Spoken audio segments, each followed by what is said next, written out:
Crianças podem utilizar o ato de desenhar como uma maneira de expressar sentimentos ou emoções que não compreendem completamente. No entanto, em algumas ocasiões, elas simplesmente retratam aquilo que lhes é familiar. Portanto, se uma criança está ilustrando imagens de mãos entrelaçadas com estranhos, pode indicar algo mais complexo em andamento. Martim e sua esposa são os progenitores de 2 filhos, uma filha de 6 anos e um filho de 3 anos. Recentemente, Martim compartilhou comigo uma descoberta inquietante que ele e sua esposa fizeram. Geis, sua filha, uma ávida desenhista, recebia todos os materiais artísticos necessários para mantê-la ocupada e entretida por horas. Uma mochila repleta de suprimentos, incluindo marcadores, lápis de cor, coroas e papel sulfite, era oferecida a Geis. Seu quarto estava repleto de desenhos, a maioria deles sendo representações normais e inocentes. Entretanto, um dia, Martim deparou-se com uma imagem no quarto de Geis que o deixou perplexo. Era uma representação de uma mulher desconhecida segurando a mão de Geis, mas não se assemelhava à esposa de Martim, que era loira. Tratava-se de uma mulher morena. Ao questionar Geis sobre a identidade da mulher, ela respondeu que era alguém que a visitava ocasionalmente, algo típico de uma criança de 6 anos com um amigo imaginário. Ao indagar sobre o nome da amiga, Geis revelou que era Lúcia. Isto imediatamente suscitou preocupações em Martim, levando-o a compartilhar a imagem com sua esposa, questionando se a figura se assemelhava à sua falecida irmã. Inicialmente, a esposa alegou que poderia ser qualquer pessoa, mas quando Martim mencionou que Geis havia afirmado que seu nome era Lúcia, ela lançou um olhar significativo, indicando compreensão imediata. Lúcia era o nome da irmã falecida da esposa de Martim, que partiu antes do nascimento de seus filhos. O casal dirigiu-se ao quarto da filha e questionou Geis sobre quem exatamente era Lúcia. A resposta de Geis permaneceu consistente: uma visita ocasional durante as noites, especialmente quando estava desenhando. Na tentativa de obter mais detalhes, os pais indagaram sobre os horários das visitas e os temas das conversas. Geis respondeu algo como: ela aparece à noite, às vezes quando estou desenhando.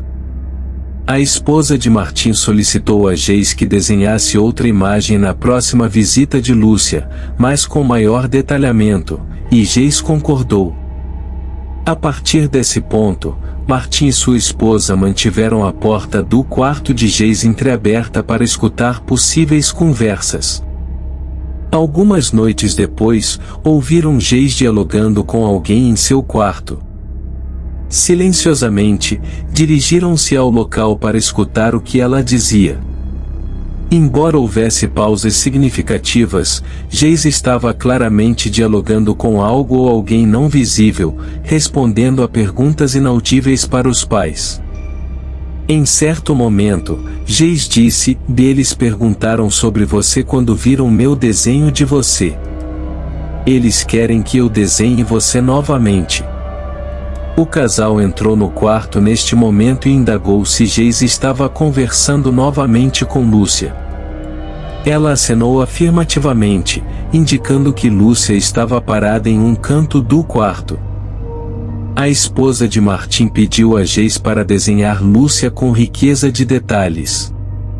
Após o consentimento de Geis, o casal deixou o quarto, e a filha não proferiu mais palavras. Sentindo-se desconfortáveis, os pais foram chamados de volta ao quarto pouco tempo depois.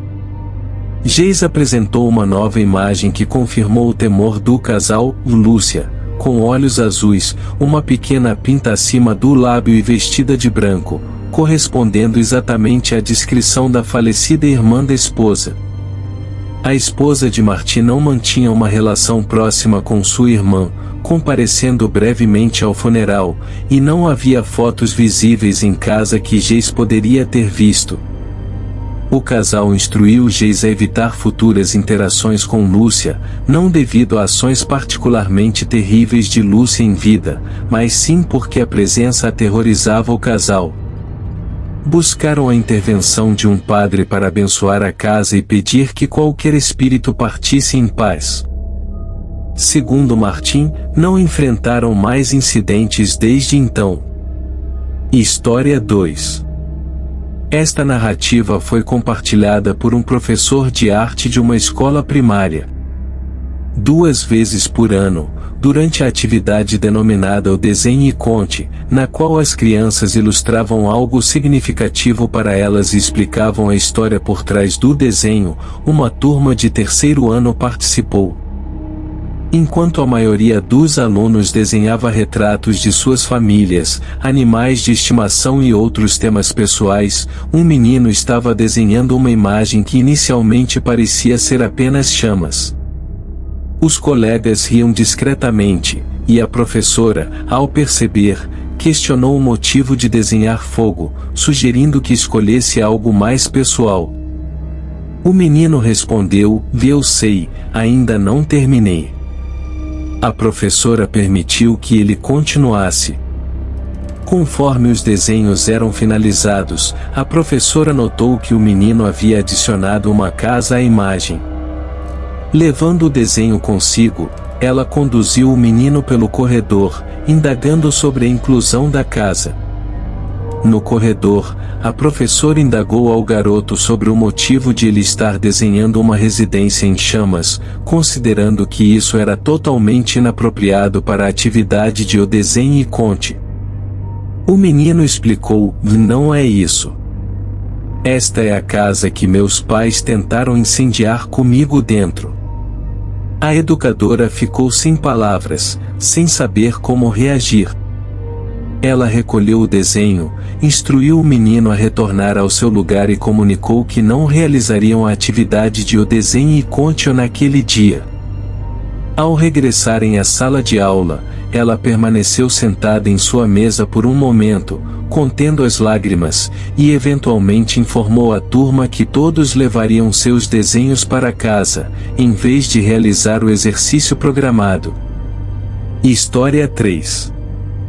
Essa narrativa provém de um pai que optou por manter o anonimato, portanto, os nomes mencionados, como Brad e Jane, são fictícios. Esses são os pais de Molly, uma criança de 5 anos na época do incidente. De acordo com o pai, Molly é uma menina tranquila e bem comportada, o que torna a história ainda mais perturbadora. A alcova de Brad e Jane fica adjacente ao quarto de Molly. Na noite em que os acontecimentos estranhos começaram, Molly dirigiu-se ao quarto dos pais, expressando receio de que algo estivesse dentro de seu armário. Brad a acompanhou de volta ao quarto e mostrou o interior do armário para assegurá-la de que não havia monstros ali. Na noite seguinte, Molly retornou ao quarto dos pais, afirmando novamente que um monstro estava dentro de seu armário. Desta vez, Brad e Jane permitiram que Molly dormisse com eles. No dia seguinte, Molly desenhou uma representação do suposto monstro que ela estava vendo e exibiu aos pais. Brad admitiu que a imagem o deixou desconfortável, mas, até então, tudo parecia ser um comportamento normal de criança, até uma das próximas noites. Brad e Jane foram despertados pelos choros e gritos de Molly. Correram para o quarto dela para investigar e ela declarou: "Estou sangrando", exibindo o que pareciam ser 2 arranhões nas costas. Molly atribuiu isso ao monstro. Brad vasculhou o quarto e toda a casa em busca de alguém que pudesse ter feito isso, mas não encontraram ninguém. Sem outra alternativa, Brad e Jane tiveram que concluir que Molly provavelmente se causou os arranhões, de alguma forma, seja de maneira intencional ou acidental. Com o passar do tempo, o casal refletiu sobre os eventos e percebeu que a sequência de acontecimentos era muito peculiar para ser apenas uma coincidência. Embora tenham retornado Molly para dormir sozinha, ela nunca alterou sua narrativa de que o monstro foi o responsável pelos arranhões. Para tranquilizá-la quanto a dormir sozinha, mudaram os móveis de Molly para o quarto de hóspedes, transformando-o em seu novo quarto. Molly visitou o quarto dos pais algumas vezes durante a noite, mas nas 2 ocasiões em que foi questionada se tinha avistado novamente um monstro, ela negou, alegando apenas sentir medo. Felizmente, nenhum dano físico foi causado enquanto ela dormia novamente. História 4. A história e a imagem foram compartilhadas por Giovanna, que encontrou o desenho em sua mesa, pois permitia que seu irmão de 7 anos utilizasse o espaço para desenhar. Desde o início, ela achou estranho que ele deixasse o desenho na mesa, já que normalmente ele levaria todos os seus desenhos de volta para o quarto e os esconderia. No entanto, como ele deixou ela sentiu que ele queria que ela a visse. Ao analisar a imagem, aparentava ser uma representação inocente de uma família desenhada por uma criança de 7 anos. No entanto, oculta no canto, havia uma figura negra rotulada como o homem que leva. Giovanna deixou o desenho na mesa por alguns dias antes de notar a figura ao examiná-lo novamente. O homem estava em um balanço, mas a família não possuía um balanço. Embora isso pudesse ser atribuído à idade da criança, ele nunca expressou interesse ou solicitou aos pais um balanço. Abaixo da figura misteriosa do homem que leva, parecia haver algum objeto que Giovanna conjecturou se tratar de uma janela ou algum tipo de porta no chão. Ao verificar o gramado, não encontrou nada.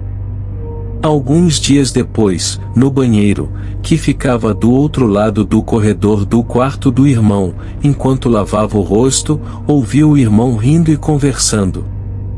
Poderia ser apenas ele brincando com seus brinquedos, mas, mesmo assim, após concluir sua rotina de cuidados com a pele e enxaguar o rosto, Giovanna foi verificar o irmão.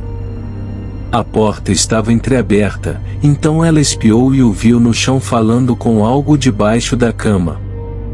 Rapidamente, abriu a porta, o irmão se levantou e sentou na cama, virando a cabeça para a TV. Ao indagar com quem ele estava falando, ele negou estar conversando com alguém. Sob a suposição de que ele estava apenas brincando, Giovanna foi dormir. Na manhã seguinte, o irmão acordou segurando um copo vazio, pedindo que ela o enchera com chocolate quente.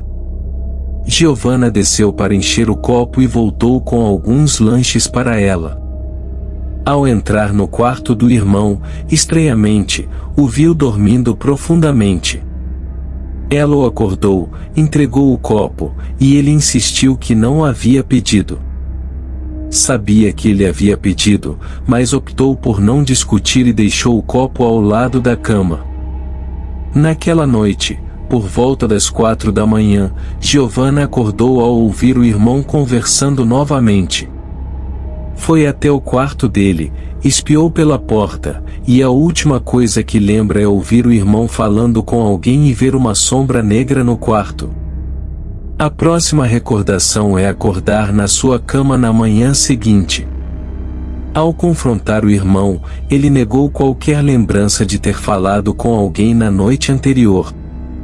Quando Giovanna decidiu contar aos pais sobre o desenho e o que ela pensou ter testemunhado na noite anterior, eles conversaram com o irmão, que disse que a pessoa na imagem é o homem que leva e ele leva coisas e as traz de volta.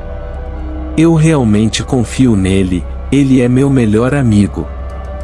Ele também me dá frutinhas vermelhas, acho que são chamadas de cranberries. Agora ele não vai voltar. Giovanna não tem certeza se o que viu no quarto do irmão foi um sonho ou não, mas ela se lembra vividamente e afirma que não pareceu um sonho. Contudo, mesmo que não tenha sido um sonho, Ela não tem recordação do que aconteceu após avistar aquela sombra no quarto do irmão, e o irmãozinho dela não mencionou mais sobre o homem que leva desde então.